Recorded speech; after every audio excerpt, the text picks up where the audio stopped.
Hello friends, welcome back to YouTube channel अभी pharmacy. तो friend, आज की इस वीडियो में हम बात करेंगे NABL एक्रीडिटेशन के बारे में, जो कि क्वालिटी एश्योरेंस का काफ़ी ज़्यादा इंपॉर्टेंट टॉपिक है। इससे हर साल एग्जाम में क्वेश्चन पूछे जाते हैं। तो चलिए आज की वीडियो को हम लोग स्टार्ट करते हैं।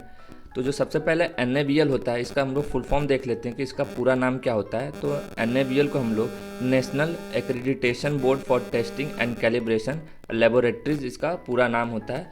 यहाँ पे आप सिंपली एक्रीडेशन का मतलब समझ सकते हो एक्सेप्टेबलनेस, यानी किसी चीज़ को, यानी सब मेनली मान लो जो लैब्स होती हैं, लेबोरेटरीज होती हैं, उनको ये क्या करता है, एक मान्यता प्राप्त करता है। आप सिंपल भाषा में ऐसे समझ सकते हो, उसी को बोलते हैं एक्रीडिटेशन।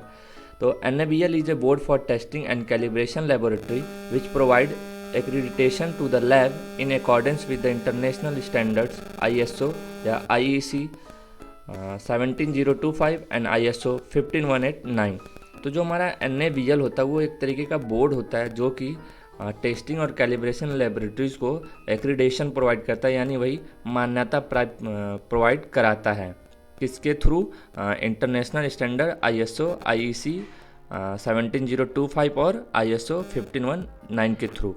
अगर इसके बेनिफिट्स की बात करते हैं कि NABL के क्या क्या बेनिफिट्स होते हैं, तो इंटरनेशनल रिकॉग्निशन यहाँ पे मिलता है, इसके फ़ायदे होते हैं। कंटिन्यूस इम्प्रूवमेंट होता है, increase customer confidence and satisfaction. इससे हमारे जो कस्टमर होते हैं उनका कॉन्फिडेंस बढ़ता है और वो ज़्यादा से ज़्यादा सेटिस्फाई होते हैं। जो हमारा स्टाफ होता है, यानी हमारे जो मेंबर्स होते हैं, उनको भी सेटिस्फेक्शन मिलता है। उसके बाद हम लोग इससे अपने बिजनेस को भी आगे बढ़ाते हैं। नेक्स्ट बात करेंगे इसके प्रिंसिपल और प्रोसीजर्स के बारे में कि NABL का प्रिंसिपल और प्रोसीजर क्या होता है। तो सबसे पहले अगर हम लोग को NABL के लिए अप्लाई करना हो, तो जो हमारा एप्लीकेशन हम लोग NABL को लिखेंगे, यानी एप्लीकेशन देंगे। जो हमारा एप्लीकेंट होता है, जो इसको लेना चाहता है, तो वो क्या करेगा, एक एप्लीकेशन देगा। तो उस एप्लीकेशन में क्या होता है, जो 5 कॉपीज़ होती हैं वो एप्लीकेशन की होती हैं, और जो 5 कॉपीज़ होती हैं वो क्वालिटी मैनुअल्स की होती हैं। उसके बाद जब हमने एप्लीकेशन दे दिया, तो उसके बाद जो NABL के सेक्रेटरी होंगे वो हमारे एप्लीकेशन को क्या करते हैं, एग्ज़ामिन करते हैं।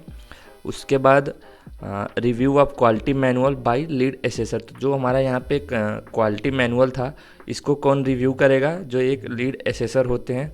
उसके बाद lead assessor conduct the pre assessment of lab. जो लीड एसेसर होता है वो कंडक्ट कराएंगे प्री असेसमेंट ऑफ लैब का।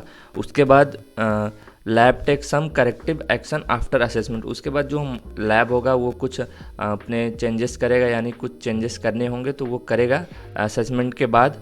ये सब कुछ होने के बाद after the secretary examine the assessment, उसके बाद जो हम इस पर एक रिपोर्ट बनाई जाएगी, उसको जो हमारे NABL के सेक्रेटरी हैं उसको एग्जामिन करेंगे। After correction lab is ready for the final assessment. तो ये सब कुछ होने के बाद जो हमारा लैब है वो फाइनल असेसमेंट के लिए रेडी हो जाता है। देन उसके बाद all the elements such as staff, training, supervision, quality control, equipment, reporting of test check.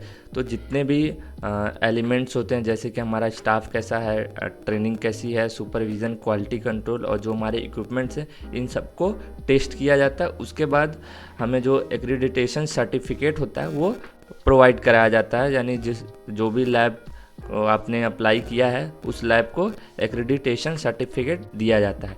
ये जो होता है उस 2 साल के लिए वैलिड रहता है। ये जो सर्टिफिकेट होता है वो 2 साल के लिए रहता है। उसके बाद आपको इसको फिर से रिन्यूअल कराना पड़ता है। तो अगर आप रिन्यूअल कराना चाहते हो तो आप जो 2 साल एक्सपायर होने वाले हैं उससे 6 मंथ पहले ही आपको रिन्यूअल के लिए भी एप्लीकेशन देना पड़ेगा। तो आई होप आपको समझ में आ गया हो कि NABL क्या होता है, उसके प्रिंसिपल और प्रोसीजर क्या होते हैं। तो वीडियो थोड़ी सी भी हेल्पफुल लगी हो तो एक लाइक बनता है।